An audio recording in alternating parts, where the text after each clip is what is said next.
Today we're going to be doing some talking and a little light hacking of this, the Lomography DigitaLIZA Max film holding scanning thing.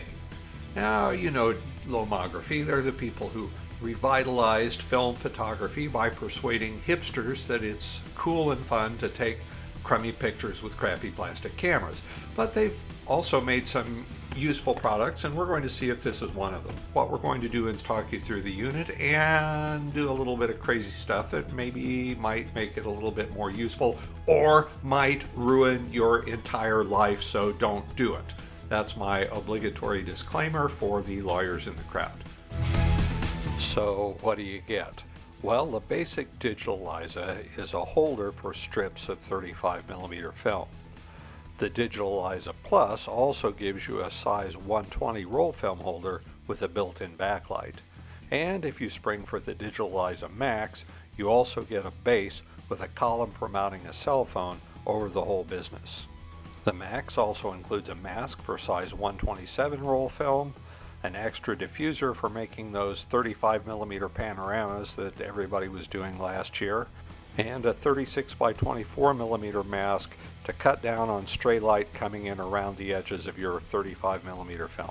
Combining the pieces in various ways lets you tackle a lot of different scanning projects, and although most of the pieces are made of plastic, there's enough metal to keep everything reasonably rigid. Frankly, I was skeptical about the cell phone scanning idea, but let's give it a try. I'm going to zip through the unpacking and assembly part.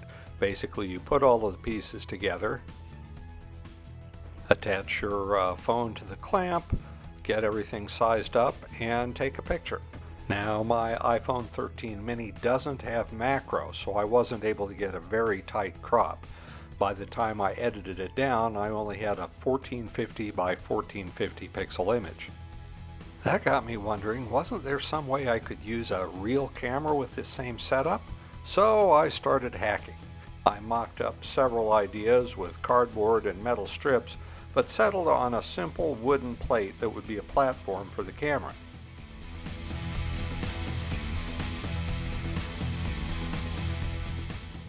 Obviously, you wouldn't want to put a Nikon D6 on top of this, but for my Olympus pen, it worked fine.